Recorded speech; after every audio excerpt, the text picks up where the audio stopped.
tus brazos para conquistar las promesas que Jesús nos da. Solo espera y tú verás el milagro que Cristo hará. Un lugar para celebrar la victoria que su sangre nos da. Solo confía y créele que familia lo encontrará. Hay un lugar para todos, de familia de Dios.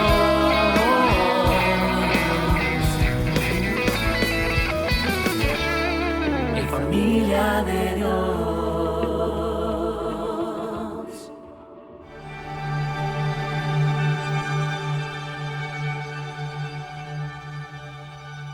Se despojó a sí mismo tomando forma de siervo. Vino a buscar y a salvar lo que se había perdido. No vino para ser servido, sino para servir. Él llevó nuestras enfermedades y sufrió nuestros dolores. Por su sangre nos dio libertad para entrar en el lugar santísimo. Como oveja delante de sus trasquiladores, enmudeció y no abrió su boca. Murió por nuestros pecados, fue sepultado, pero resucitó al tercer día. Por su gracia somos salvos. Estamos esperando que vuelva por nosotros, su amada iglesia. Fiel es el que nos llamó, el cual también cumplirá su promesa. Yo solo sé que esto es amor. Semana Santa.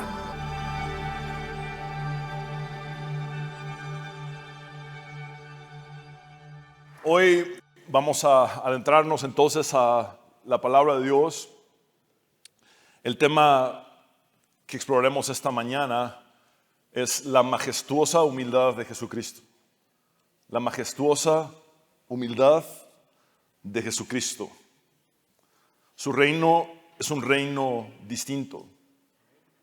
Por eso hay majestad en su humildad. El día de hoy los cristianos alrededor del mundo celebramos el Domingo de Ramos o Domingo de Palmas, como le llaman también, en el que conmemoramos la entrada triunfal de Jesús a Jerusalén. Jerusalén es descrita por el salmista como la ciudad del gran rey. Leamos el Salmo 48:2 que dice: hermoso en su elevación, el gozo de toda la tierra es el monte Sión, en el extremo norte, la ciudad del gran rey.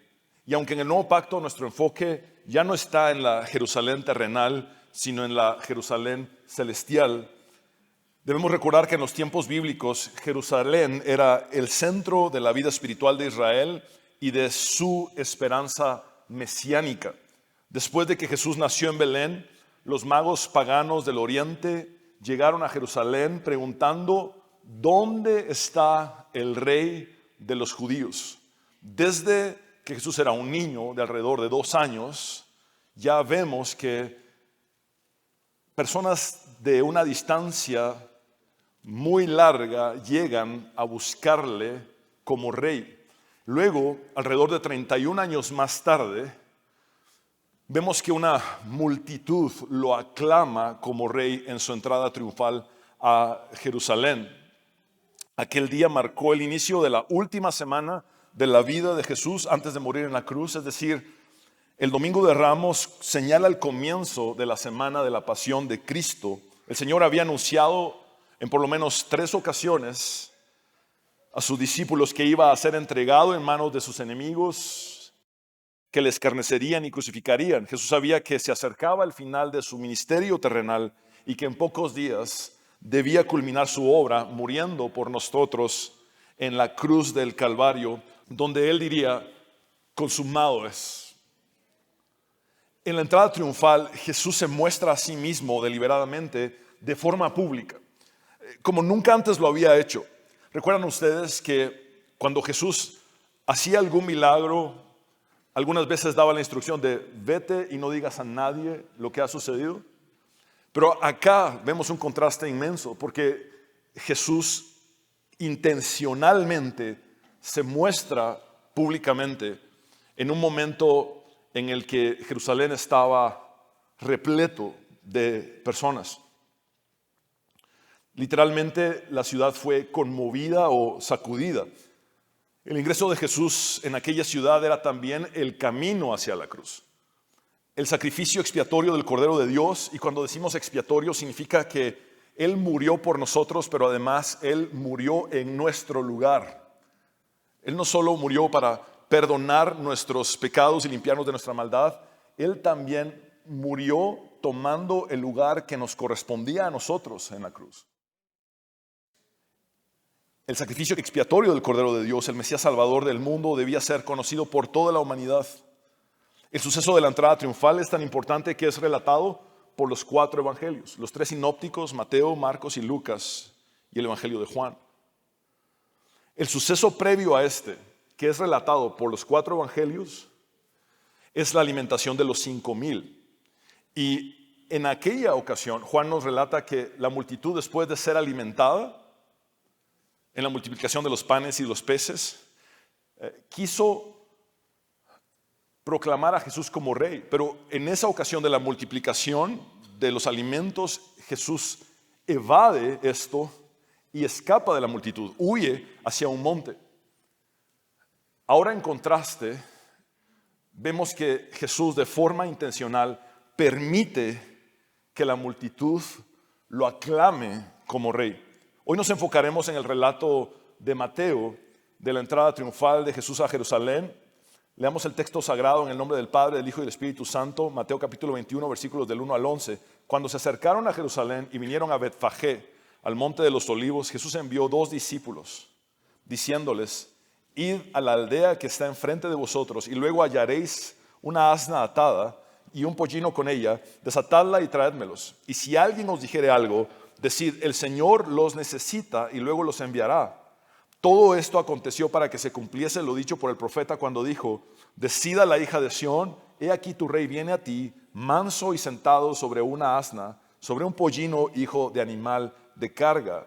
Y los discípulos fueron e hicieron como Jesús les mandó, y trajeron el asna y el pollino y pusieron sobre ellos sus mantos, y él se sentó encima. Y la multitud, que era muy numerosa, tendía sus mantos en el camino, y otros cortaban ramas de los árboles y las tendían en el camino. Y la gente que iba delante y la que iba detrás aclamaba diciendo: Hosana al Hijo de David, bendito el que viene en el nombre del Señor, Hosana en las alturas.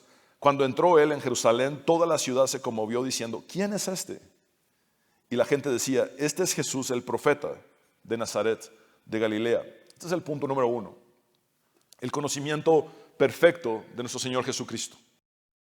Veamos nuevamente los versículos del 1 al 3. Cuando se acercaron a Jerusalén y vinieron a Betfagé, al monte de los olivos. Betfagé significa casa de las higueras sin madurar. Era una pequeña aldea situada entre Betania y Jerusalén, en la ladera sudeste del monte de los olivos, aproximadamente a 1,5 kilómetros de Jerusalén. Y es solamente aquí que es mencionada esta aldea en toda la Biblia. Fue desde esta aldea que Jesús envió 2 discípulos, no sabemos quiénes eran, diciéndoles: id a la aldea que está enfrente de vosotros, y luego hallaréis una asna atada y un pollino con ella. El pollino es una cría de asno, un asno joven. El Evangelio de Juan utiliza un término griego diferente para referirse a este animal, pero es un término sinónimo que puede traducirse como asnillo. Solamente Mateo nos da el detalle de que eran 2 los animales, la madre y el pollino, es decir, la burra y el burrito. ¿Por qué les da risa? Así se llaman los animales. ¿O les gusta más que diga el asna y su pollino? Su pollino. Por cierto, pollino no es un pollo pequeño, ¿verdad? Sino una cría de asna. Entonces, solamente Mateo nos da el detalle de los 2 animales, el asna y su pollino. Marcos y Lucas nos dicen que el pollino nunca había sido montado, Por consiguiente, era prudente traer a su madre para tranquilizarlo en medio de la multitud ruidosa. La instrucción de Jesús para estos dos discípulos es la siguiente: desatadla y traédmelos. Se refiere al asna y su pollino. Y si alguien os dijere algo, decid, el Señor los necesita y luego los enviará o devolverá. El Evangelio de Mateo había resaltado ya el hecho de que Jesús conoce los pensamientos de las personas. Ahora se nos muestra en el texto que Jesús sabía de antemano y detalladamente todo lo que acontecería a los discípulos que estaba enviando a la aldea de enfrente, incluso previendo la objeción del dueño del asna y del pollino, y que bastaría con simplemente indicarle que el Señor necesitaba dichos animales para que éste cediera y se los prestara. La palabra griega para Señor notamos que está con mayúscula. Esta es Kyrios, porque denota la divinidad de Jesús. Entonces entendemos que el sentido tácito de el Señor necesita estos animales es el siguiente: el creador de estos animales los necesita. El verdadero dueño de estos animales los requiere. Otro detalle importante es que si este pollino no había sido montado, significa que aún no estaba adiestrado. No obstante, el Señor simplemente lo domina y lo monta. También es importante notar que esto es símbolo de pureza y santidad. El pollino nunca había sido montado por nadie. Esto implica pureza y santidad. Ahora bien, ¿qué significa esto para nosotros el día de hoy? El Señor tiene total conocimiento de lo que acontece en nuestras vidas. Absoluto. Cuando Él nos encomienda una misión, Él sabe todo lo que vamos a atravesar. ¿Quién se va a oponer? ¿Qué tenemos que decir ante esa oposición? ¿Qué debemos hacer? Lo que va a acontecer. Él lo conoce todo. Él no nos envía a la deriva, no nos envía al azar. Él nos envía ya con un conocimiento previo de lo que vamos a atravesar en la misión que Él nos encomienda. Ahora, esta historia es tan profunda que nos muestra que Jesús tiene conocimiento y cuidado aún de los mismos animales. Él sabía dónde estaban estos dos animales, cómo los encontrarían, que el pollino estaría junto a su madre, incluso cuida el detalle de que el pollino no se ha separado de su madre y que ambos sean traídos. Él sabía exactamente quién era el dueño de estos dos animales y lo que el dueño expresaría y finalmente haría.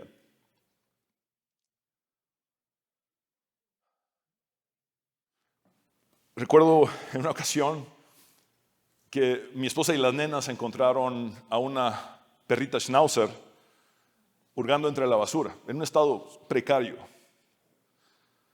Entonces mi esposa la lleva a casa. Estamos hablando de una perra que debía haber pesado 11 libras y pesaba en ese momento 7, desnutrida, lastimada, sangrando en su piel. La llevamos a la veterinaria, tenía problemas renales, cardíacos, anemia, infección. Era ancianita ya, o es ancianita ya. Y básicamente la decisión estaba en el veterinario, que decía, no sé si dormirla o probar. Y en eso le sirven un poco de comida a esta schnauzer y empieza a comer. Si está comiendo, probemos. Y también me conviene a mí para el bienestar financiero de mi clínica.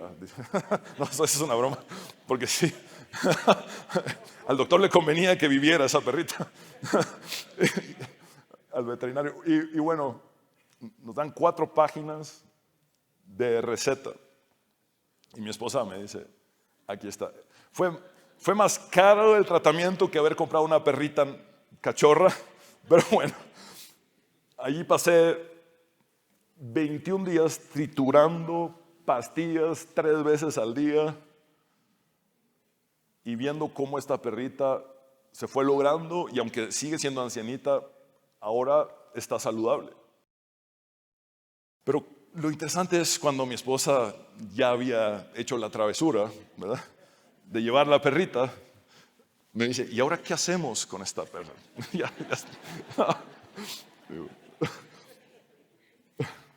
Y yo le dije, yo entiendo que el Señor nos ha enviado a esta perra para que hagamos por esta perrita lo que nos corresponde. El cuidado de Dios está sobre los animales, y lo que estoy diciendo no es ninguna exageración. En el Sermón del Monte, el Señor Jesús dijo que miráramos a las aves del cielo, incluso a las plantas silvestres, y que viéramos cómo su provisión y su cuidado estaba sobre estos o sobre estas. Y Jesús dice, ¿cuánto más mi Padre Celestial cuidará de vosotros, que valéis mucho más que esta? También Dios en el Génesis dijo a Noé que construyera un arca para salvar a sus animales durante el diluvio. ¿Cuánto más Dios tiene cuidado de ti y conoce cada detalle de tu vida? No hay nada oculto a los ojos de Cristo, no hay secretos delante de Él, tampoco hay sucesos inesperados para Él. Lo que a nosotros podría sorprendernos, ya sea de una forma positiva o negativa, ya Dios en su omnisciencia lo conoce previamente. Nunca estaremos fuera del alcance de la vista de Cristo. Nunca estaremos fuera del alcance de la vista de Cristo. Esto debería provocar un doble efecto en cada uno de nosotros. Primeramente, un efecto de confianza plena, de seguridad total y de certeza absoluta en los planes y el cuidado de Cristo sobre nosotros. Pero además, esto debería provocar en nosotros un efecto santificador.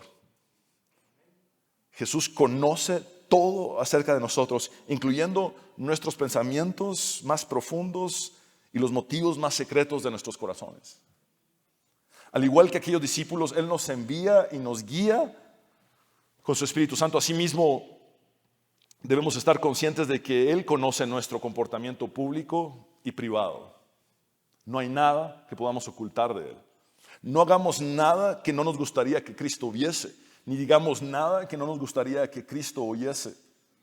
Debemos vivir, movernos y ser en Cristo, como lo dijo Pablo a los griegos en su predicación en Atenas. Porque en Él vivimos, nos movemos y somos. Toda nuestra existencia depende de Dios y es para Dios. Punto número 2, el cumplimiento exacto de la profecía en Jesucristo. Profundicemos en los versículos 4 y 5. Todo esto aconteció para que se cumpliese lo dicho por el profeta cuando dijo, y hago una pausa acá, todo este versículo es una fórmula de cumplimiento. Mateo tiene varias de estas fórmulas. Esas fórmulas de cumplimiento van seguidas de alusiones, citas o ecos de textos del Antiguo Testamento que se cumplieron en Jesús. Entonces, todo esto aconteció para que se cumpliese lo dicho por el profeta Zacarías cuando dijo, decida la hija de Sión, se refiere a Jerusalén, he aquí tu rey viene a ti manso y sentado sobre una asna, sobre un pollino, hijo de animal de carga. Y aunque la cita que hace Mateo es del profeta Zacarías, también es posible encontrar en ella una alusión al texto de Isaías, escrito 700 años antes de Cristo, que notamos especialmente en la siguiente frase, decida la hija de Sión. Leamos Isaías capítulo 62, versículo 11. He aquí que Jehová hizo oír hasta lo último de la tierra, decid a la hija de Sión. Decida la hija de Sión es la primera frase que cita Mateo, y luego esto nos hace ir al texto de Isaías para ver cuál es el contenido. Y el contenido es, he aquí viene tu Salvador, he aquí su recompensa con él y delante de él su obra. Ahora, Mateo está haciendo algo que quizá nosotros no entendemos mucho en nuestro contexto y a veces corremos el riesgo de acercarnos con lentes posmodernos al texto bíblico o desde nuestra cosmovisión de guatemaltecos del siglo XXI, llegar y pensar que lo que nosotros simplemente entendemos, eso es, pero debemos conocer, por ejemplo, las reglas judías de la hermenéutica, de la interpretación. Y aquí Mateo está haciendo uso de algo que era muy utilizado en el judaísmo de su tiempo, en el que el primer texto que alude sirve para explicar el que cita después. Entonces, volvamos al texto de Isaías, por favor. Este texto aludido explica el texto que cita. Entonces, he aquí que Jehová hizo oír hasta lo último de la tierra. Esta es la frase que cita Mateo: decida la hija de Sión. He aquí viene tu Salvador, he aquí su recompensa con él y delante de él su obra.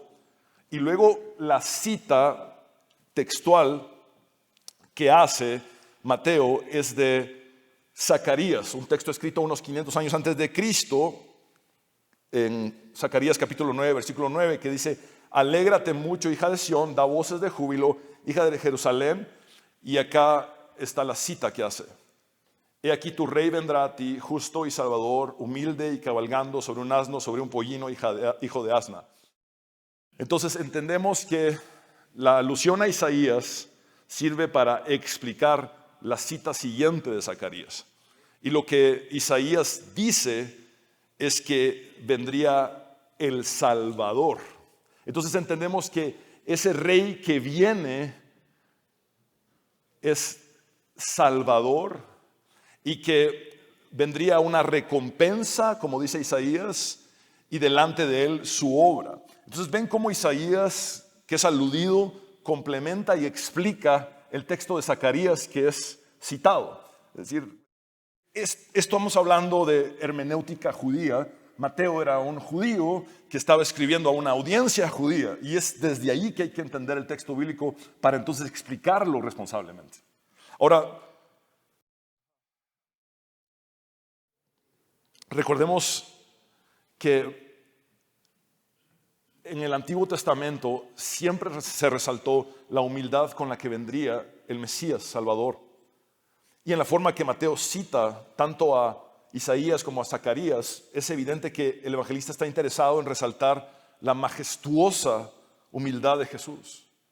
Es una humildad real, es una humildad de realeza. Recordemos también que Jesús se describió a sí mismo en Mateo 11:29 de la siguiente manera: lleven mi yugo sobre ustedes y aprendan de mí que... Ahora, esta es una de las descripciones más directas que Jesús hace de sí mismo. Si le preguntáramos a Jesús, ¿quién eres?, una de sus respuestas sería: soy manso y humilde de corazón. Es como Él se define directamente. Y nos dice que si aprendemos de su mansedumbre y humildad, hallaremos finalmente descanso para nuestra alma. Pero hay algo más que podemos rastrear en las Sagradas Escrituras y notar una alusión al mismo libro de Génesis, que relata un acontecimiento de unos 1700 años antes de Cristo. Y me refiero al suceso en el que Jacob, cuando está a punto de morir, profetiza sobre cada uno de sus hijos. Recordemos que cada uno de sus hijos se convirtió posteriormente en una de las tribus de Israel. Entonces, cuando profetiza sobre Judá, de cuya tribu vendría el Mesías Jesús, Jacob dice lo siguiente: no será quitado el cetro de Judá. Cetro significa la autoridad real, ni el legislador de entre sus pies, hasta que venga Silo. Esta es una transliteración desde el hebreo. Silo es una palabra de difícil traducción. Por consiguiente, los traductores a veces tienden a simplemente transcribirla y ponen directamente cómo se leería en español la palabra hebrea, Silo. Pero esta palabra tiene el sentido de hasta que venga aquel a quien le pertenece ese cetro, hasta que venga aquel que es el verdadero rey. Jacob continúa diciendo: y a él se congregarán los pueblos, atando a la vid su pollino y a la cepa el hijo de su asna, lavó en el vino su vestido y en la sangre de uva su manto. En efecto, este texto del Génesis era interpretado de forma mesiánica en los días de Jesús. El cumplimiento exacto de las profecías acerca de la primera venida del Mesías nos garantiza que todo lo que la Biblia dice y profetiza acerca de su segunda venida se cumplirá literalmente. En su primera venida, Jesucristo vino en un estado de humillación, a sufrir, a padecer por nosotros. Pero en su segunda venida vendrá en gloria a reinar como el Rey de Reyes y el Señor de los Señores. Y hoy continuamos diciendo las dos palabras arameas que nuestros hermanos a lo largo de los siglos han dicho en toda la historia del cristianismo. Maranatha, ven Señor Jesús. Punto número 3. Los discípulos obedecen y honran a Jesucristo. Veamos los versículos 6 y 7. Y los discípulos fueron e hicieron como Jesús les mandó. Cualquiera podría burlarse de estos dos discípulos y menospreciarlos, diciendo, qué gran ministerio el de estos. Qué gran misión ir a traer una burra y un burrito a la aldea de enfrente. Sin embargo, ninguna misión debe ser tenida como demasiado pequeña ni como insignificante en el reino de nuestro Señor Jesucristo. Cosas que nosotros subestimamos podrían tener una trascendencia eterna, podrían estar haciendo eco en la eternidad. La misión de estos dos discípulos anónimos era parte del cumplimiento de las profecías de Jacob, Isaías y Zacarías, respectivamente.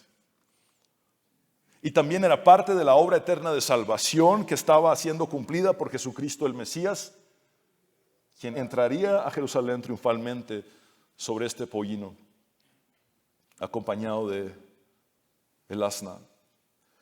Nunca, nunca, nunca desprecies lo que Dios te ha mandado a hacer. Vargas Llosa, este premio Nobel de Literatura, escribió un libro titulado La civilización del espectáculo. Y el cristianismo ha sido invadido por esa civilización del espectáculo. Y a veces pensamos que si no es un espectáculo, entonces no tiene importancia. Eso es absurdo. Porque estamos llamados a servir al Señor donde sea. Donde sea. En lo más sencillo, en lo que nadie ve, en donde nadie aplaude, ahí podemos estar. Y si Dios nos pone delante de una audiencia, pues será para servirles a la audiencia, no para nosotros buscar protagonismo. Nunca olvides que Dios no hace acepción de personas. Que entre nosotros no haya niveles. Wow, este hermano tiene un llamado grandísimo. Vean, no hay cosas así en el cristianismo. La superioridad, se los he dicho varias veces y no me cansaré de repetirlo, la superioridad no es signo del cristianismo. La superioridad no es signo del cristianismo. El servicio humilde es signo del cristianismo. Basta con ir a Juan 13 y ver a Jesús lavando los pies de sus discípulos, haciendo la labor de un esclavo. Eso es cristianismo. Cuando el mismo Dios hace por nosotros la labor de un esclavo, a lavar nuestros pies. Allí entendemos lo que es el cristianismo. Jesús dijo, yo estoy entre ustedes como el que sirve. Versículo 7. Y los discípulos trajeron el asna y el pollino y pusieron sobre ellos sus mantos y él se sentó encima. Jesús hizo una gran cantidad de viajes lacustres, es decir, de viajes sobre las aguas, especialmente del mar o el lago de Galilea, donde desarrolló la mayor parte de su ministerio. Pero todos los demás viajes de Jesús fueron a pie, con excepción de este tramo en la entrada triunfal, en la que él monta un pollino. Observen que el asna y el pollino eran prestados. Se lo repito. Cada detalle es importante. Observen que el asna y el pollino eran prestados. Nuevamente Jesús muestra no haber tenido ninguno de los bienes de este mundo. Nuevamente. Nació en un pesebre. No tuvo donde recostar su cabeza. Montó sobre un pollino prestado y sin cabalgadura. Esto significa que los dueños de estos animales probablemente eran pobres también y los usaban para trabajar, no para montarlos necesariamente. No tenían cabalgaduras. Entonces los discípulos tienen que usar sus propios mantos como cabalgaduras. Y luego en unos días Jesús sería sepultado en una tumba prestada que era propiedad de José de Arimatea. ¿Cuán distinto es el verdadero cristianismo a las tergiversaciones que enseñan los maestros del falso evangelio de la prosperidad? ¿Cuán diferente? ¿Cuán distinto? No me cabe en la cabeza. No lo puedo entender. ¿Cuál es su lógica? No la entiendo.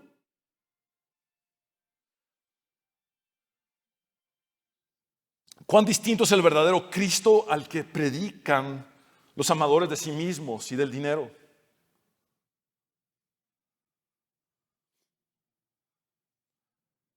Por cierto, el Señor nos dice a través del apóstol Pablo que el amor al dinero es la raíz de todos los males. ¿Saben qué significa esto? Que no hay pecado que no pueda cometerse por amor al dinero.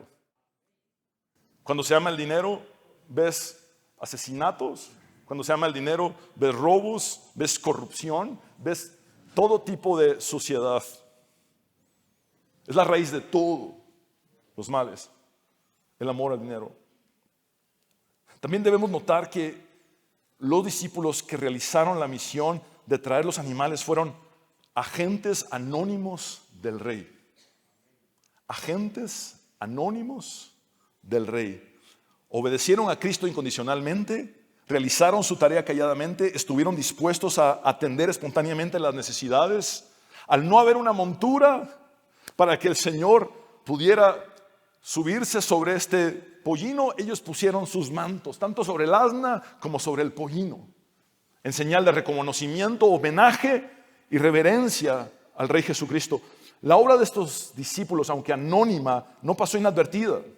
Los agentes anónimos del Rey Jesucristo realizan su labor sin búsqueda de protagonismo. No hay doble agenda. No hay un, Mateo, acordate de poner nuestros nombres ahí.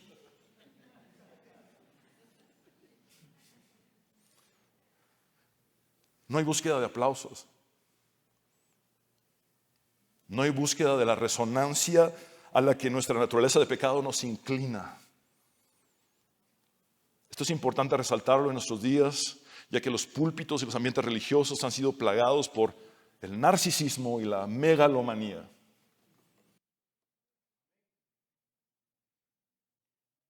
Y aunque no sabemos quiénes fueron estos dos discípulos, su misión fue cumplida fielmente. Los reyes solían transportarse como conquistadores, cabalgando sobre caballos de pura raza, sobre carrozas de lujo, con grandes acabados. Los militares romanos hacían entradas triunfales ostentosas, exorbitantes y espectaculares después de realizar las grandes conquistas territoriales para el Imperio Romano. Pero Jesús entró triunfalmente sobre un pollino que era el medio de transporte de los pobres. Les recuerdo que también María, embarazada, recorrió una gran distancia sobre un burro de Nazaret a Belén. Ese era el medio de transporte de los pobres. Este era un animal de carga que servía para trabajar, para producir con mucho esfuerzo el sustento, y que además simboliza paz. El Mesías había sido anunciado por Isaías como el príncipe de paz. Leamos Isaías 9:6, porque un niño nos es nacido, hijo nos es dado, y el principado sobre su hombro, y se llamará su nombre admirable, consejero, Dios fuerte, Padre eterno, príncipe de paz. En su ministerio terrenal Jesús dijo: la paz les dejo, mi paz os doy. Yo no os la doy como el mundo la da. No se turbe vuestro corazón, ni tenga miedo. La paz de Dios, la paz de Cristo es el patrimonio de todos aquellos que creemos en Él. Cuando Él dice, yo se las dejo, yo se las doy, es un patrimonio nuestro. Estamos viviendo, disfrutando de esa paz de Cristo en nosotros. Punto número 4. La multitud alaba a Jesucristo. Y la multitud, que era muy numerosa, la reciente resurrección de Lázaro, creemos que la resurrección de Lázaro había sido el día anterior. Imagínense cómo se corrió la noticia cuando Jerusalén tenía más visitas, porque era la fiesta de la Pascua, de que Jesús había resucitado a un muerto en estado de putrefacción, cuando el judaísmo creía que solamente el alma o el espíritu de una persona estaba como alrededor del cuerpo muerto por 3 días. Jesús bota este mito. Y al 4.º día, en un estado de putrefacción, dice: Lázaro, ven fuera. Fue tanta la fama de ese milagro que los líderes religiosos dijeron: vamos a matar a Jesús, pero también a ese Lázaro.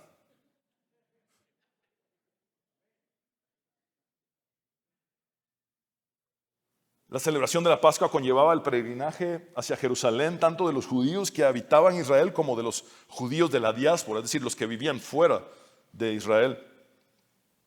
Se considera que anualmente, según lo que tenemos en los registros escritos, se reunían en Jerusalén alrededor de 2 millones de personas, 2 millones de peregrinos para la fiesta de la Pascua.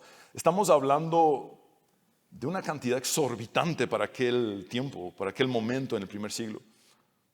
Asimismo, la celebración de la Pascua hacía que el entusiasmo mesiánico se enardeciera.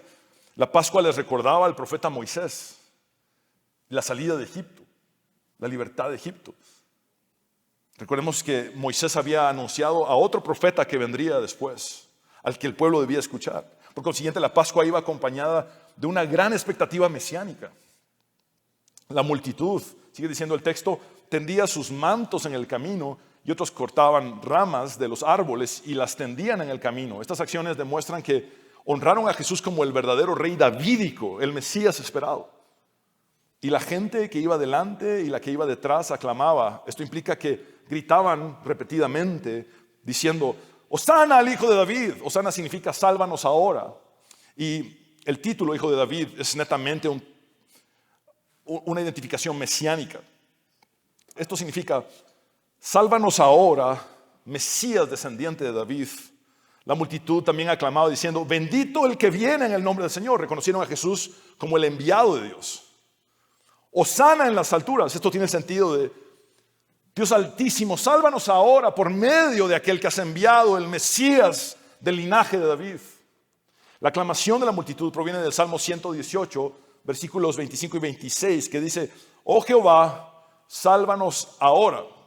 Aquí vemos 2 palabras hebreas, Oshia, que es sálvanos, y Na, que es ahora. Oshia, sálvanos, Na, ahora. La contracción de estas 2 palabras es el término que tenemos en el presente, Hosana.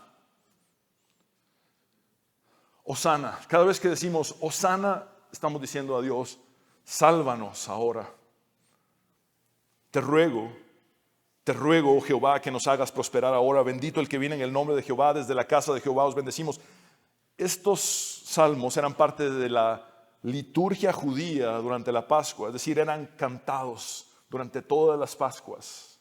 Eran conocidos como los salmos del Jalel, es la sección que va del Salmo 113 al Salmo 118. También se les conoce como los salmos aleluyáticos. ¿Les suena aleluya? Son los salmos del Jalel, por eso también se les dice salmos aleluyáticos. Punto número 5 y final. Una pregunta inevitable ante Jesucristo. Cuando entró él en Jerusalén, toda la ciudad se conmovió, literalmente toda la ciudad fue sacudida. Juan nos relata que los fariseos dijeron que todo el mundo se estaba yendo tras Jesús. La ciudad se conmovió diciendo, ¿quién es este? Y la gente decía, este es Jesús, el profeta de Nazaret de Galilea. Al parecer, la multitud comprendió que Jesús no era un profeta más, sino el cumplimiento de la profecía de Moisés en Deuteronomio 18:15. El Señor Dios hará que surja en medio de ti, de entre tus hermanos, un profeta como yo, a él deberán escuchar. ¿Quién es este? ¿Quién es este? ¿Quién es este? Es la pregunta obligatoria para todo ser humano después de la venida del Mesías a este mundo. ¿Quién es Jesús? Es la pregunta más oculta en lo profundo del corazón de un ateo. ¿Quién es Jesús? Es la pregunta que aún resuena en la mente de un agnóstico. Es la pregunta que retumba en los corazones de muchos escépticos. Sigue siendo la pregunta de muchos que se llaman a sí mismos cristianos. Tiempo atrás Jesús les preguntó a sus discípulos, ¿quién dice la gente que soy? Y los discípulos respondieron, unos dicen que es Juan el Bautista, uno de los profetas, Jeremías, Elías. Pero el Señor profundiza la pregunta y la personaliza y les dice, muy bien, eso dice la gente, pero ¿quién dicen ustedes que soy yo? Y es allí donde Jesús escucha a Pedro decirle estas palabras. La gran confesión de Pedro. Tú eres el Cristo, el Hijo del Dios viviente.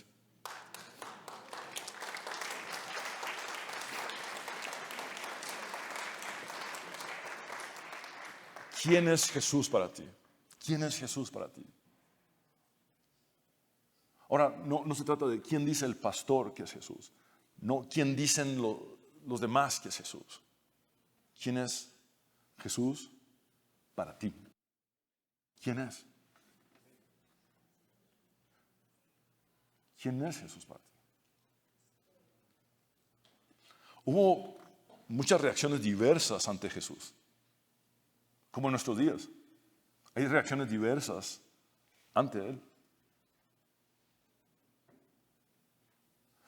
Pablo reclama a los creyentes en el primer siglo que habían llegado maestros a presentarles a un Jesús diferente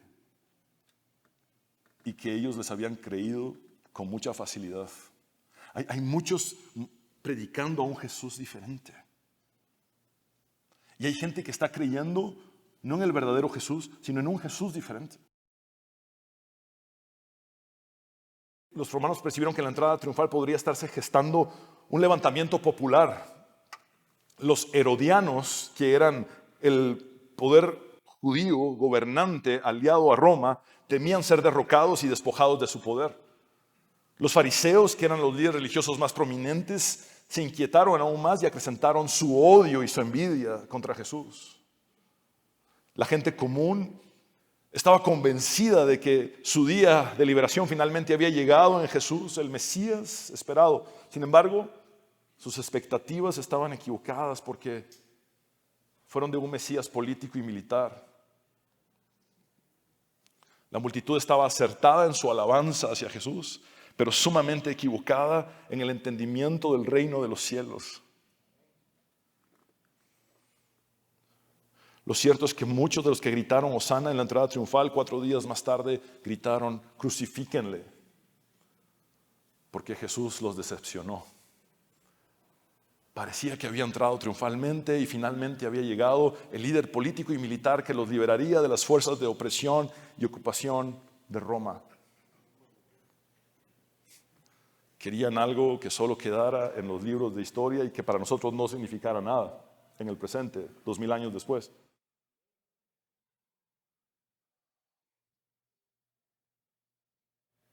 La conquista de Cristo sería mucho más profunda.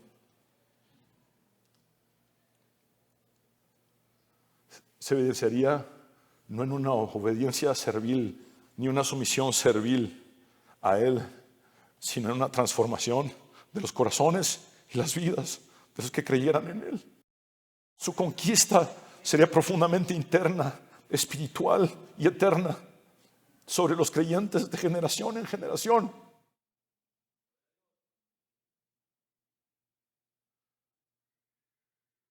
En el antiguo pacto las leyes de Dios fueron escritas en duras tablas de piedra y había un sentido de obligación en el cumplimiento. En el nuevo pacto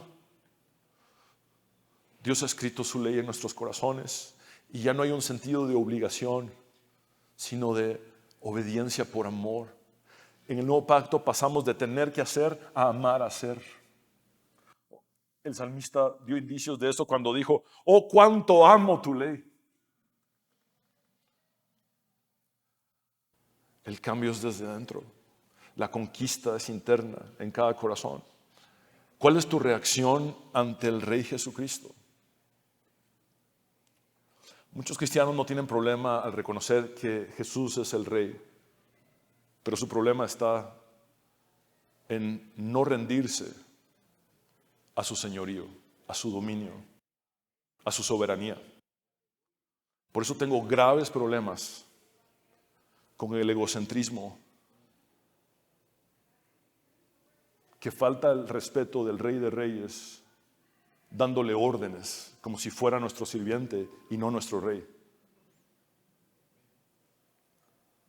Y perdón, yo sé que a veces sueno muy directo, pero es ahora o nunca. No estoy jugando, ni estamos jugando a a la religioncita o religioncita.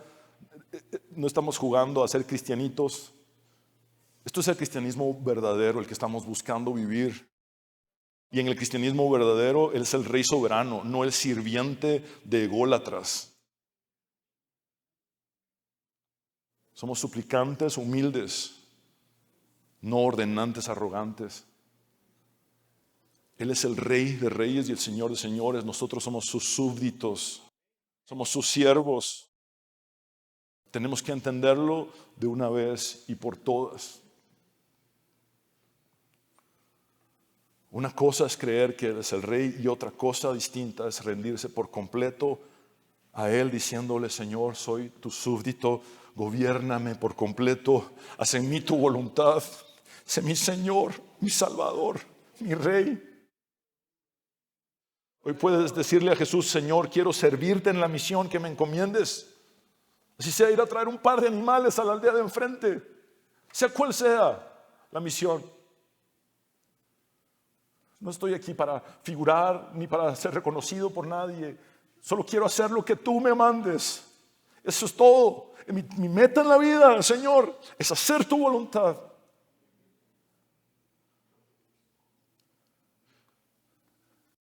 Que nuestra oración sea: quiero ser un agente anónimo.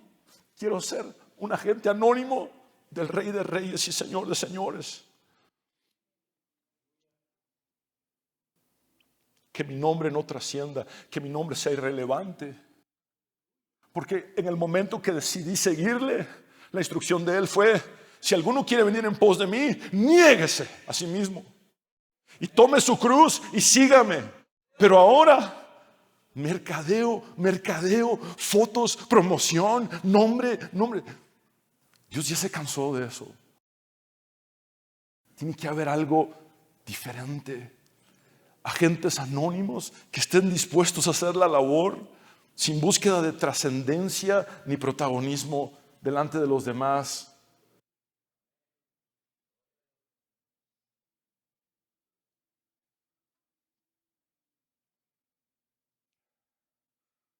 ¿De qué me sirve que conozcan mi nombre si en mi nombre no hay salvación? No hay otro nombre bajo el cielo dado a los hombres en el cual podemos ser salvos, sino solamente el nombre de Jesús. Jesús.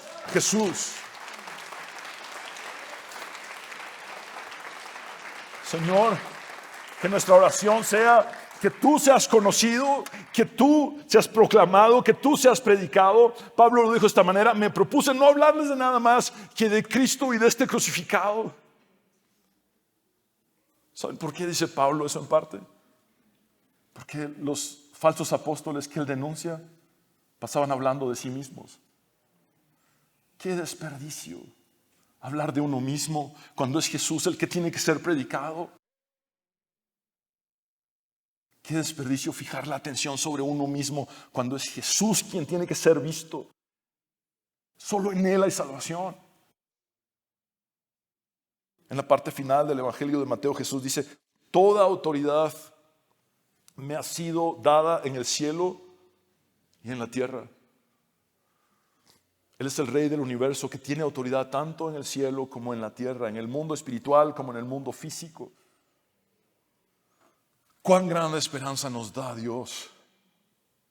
Aun cuando las circunstancias de la vida nos sugieran que las cosas están fuera de control, nosotros podemos confiar en que Jesús sigue siendo el Señor, el Rey de reyes y el Señor de señores sobre todo.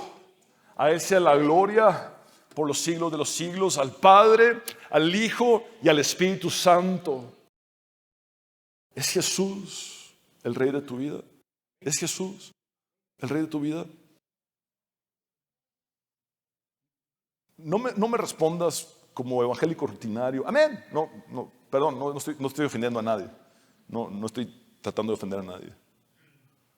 Esta es una pregunta más profunda. No es un reflejo tradicional del evangelicalismo. El pastor dice cualquier cosa y no, es una pregunta profunda que no me tienes que responder a mí, sino que tienes que responder en lo más profundo de tu corazón delante de Dios. Porque tampoco yo estoy planteando una pregunta que podría sonar trillada. ¿Es Jesús el Rey de tu vida? Porque podrías decir de los labios para afuera amén, pero luego salir de acá y no reflejar para nada eso. Eso se llama ateísmo práctico. Dices que Dios existe, pero vives como si no existiera. ¿Es Jesús verdaderamente el Rey de tu vida? ¿Qué significa esto? ¿Eres su súbdito? ¿Estás humillado ante Él? ¿Bajo su dominio, su soberanía?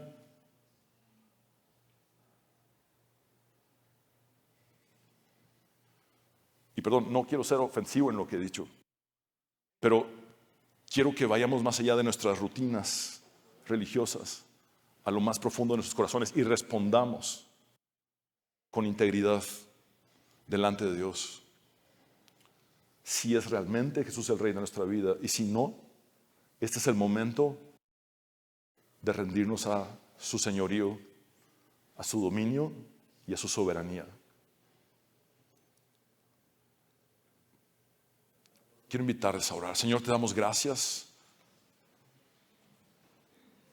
por tu palabra que es viva y eficaz y más cortante que toda espada de dos filos.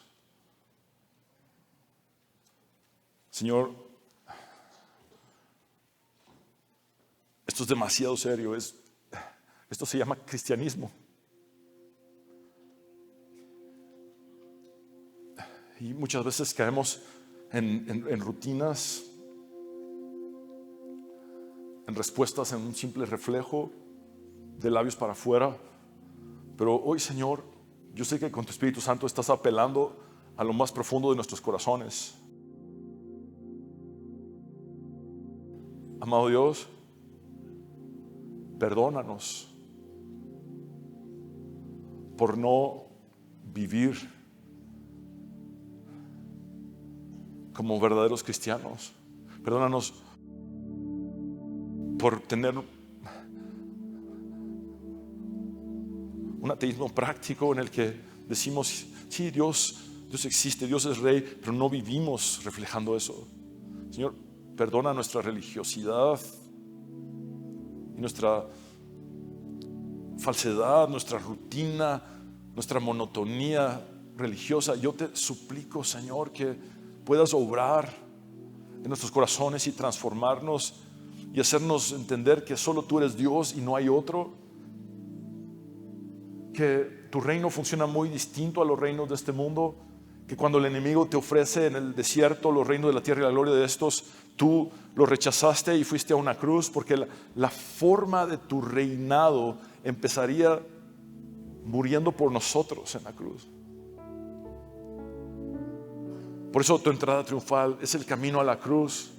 Tú vendrías como un rey que moriría en la cruz para perdonar nuestros pecados, limpiarnos de nuestra maldad y resucitarías al tercer día. Señor, gracias te doy por eso. Gracias te doy.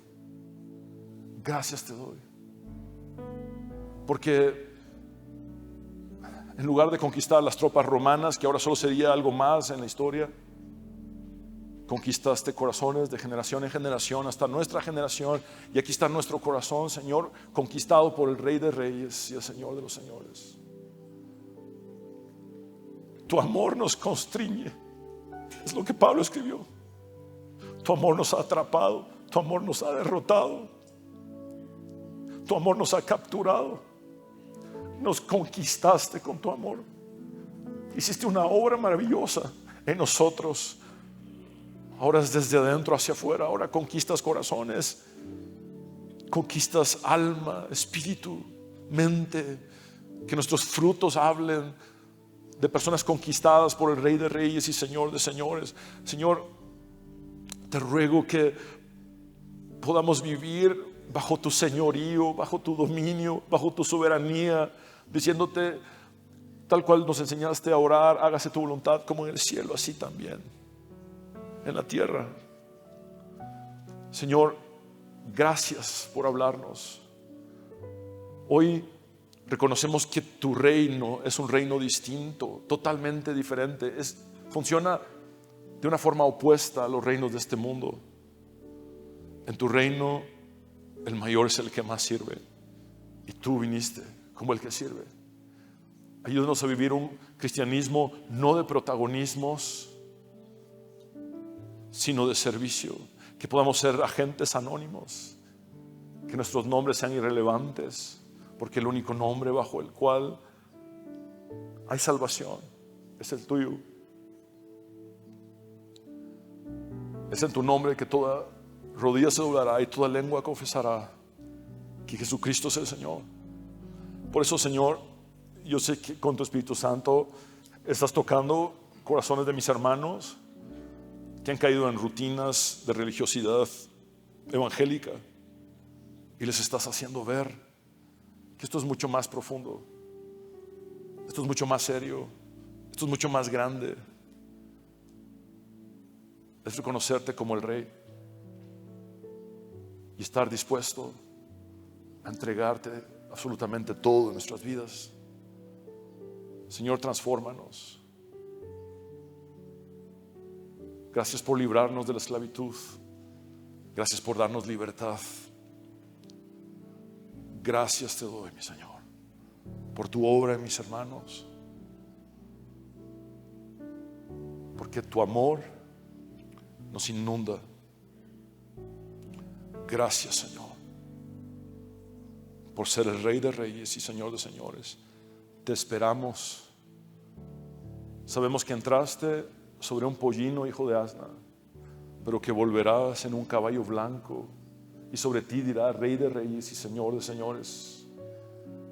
Mientras tanto, entre esa entrada triunfal y esa segunda venida sobre un caballo blanco, te pedimos que podamos vivir nosotros como verdaderos súbditos tuyos. Henos aquí, Rey. Te amo, Rey, y levanto mi voz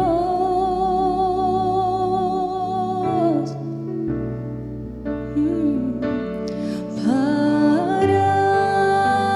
adorar y gozarme en ti. Te invito a que nos pongamos de pie. Regocíjate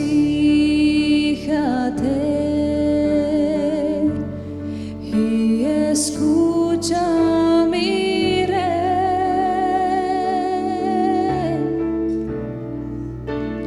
que sea un dulce sonar para ti. Cantemos una vez más este precioso himno a nuestro Rey de Reyes y Señor de Señores. Te amo, Rey, y levanto mi voz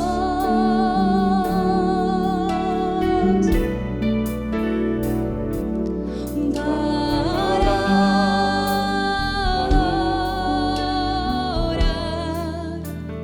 y gozarme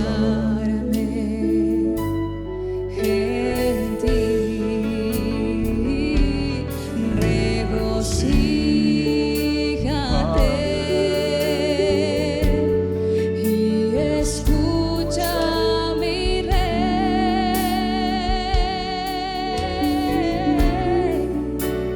que sea un dulce sonar para ti. Todo tu corazón, unámonos juntos, adoremos al Rey de Reyes, digámosle.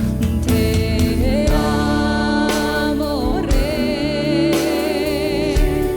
y levanto mi voz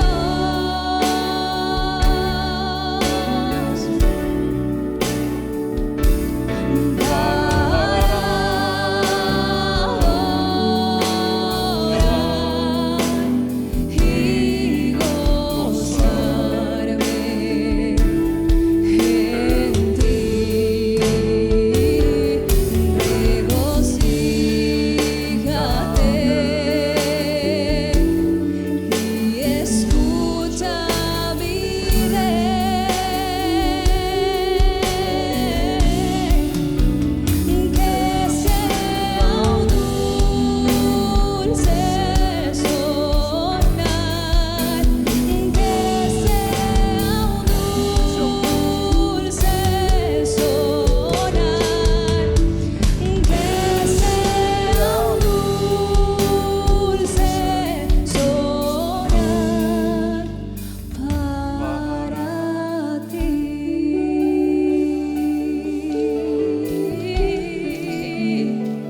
es el Rey que se humilló hasta lo sumo y por lo cual fue exaltado sobre todo. Y se le dio un nombre sobre todo nombre, bajo el cual toda rodilla se doblará y toda lengua confesará que Él es el Señor. Hoy lo gritamos y lo confesamos. Tú eres Rey, Señor. Tú eres Rey, tú eres Señor. Tú eres Dios y no hay otro. Haz tu voluntad en nosotros. Nos rendimos a ti. Quiero hablar contigo, hombre y mujer, que necesitas entregar tu vida a Cristo. Haz esta oración de fe conmigo y habla con Dios como nunca antes lo has hecho. Cree con tu corazón y confiesa con tus labios y dile: Señor Jesús, sálvame. Reconozco que soy pecador, pero también sé que tú moriste para perdonar mis pecados y que resucitaste al tercer día para darme la victoria y la vida eterna. Sálvame, Jesús. Me entrego a ti tal cual soy, tal cual estoy. Transfórmame, cámbiame. Sé mi Rey soberano, mi Señor, mi Salvador eternamente. En tu nombre, el único nombre bajo el cielo dado a los hombres en el cual podemos ser salvos, hemos orado, Jesús. Amén. Abre tus brazos para conquistar las promesas que Jesús nos da. Solo espera y tú verás el milagro que Cristo hará.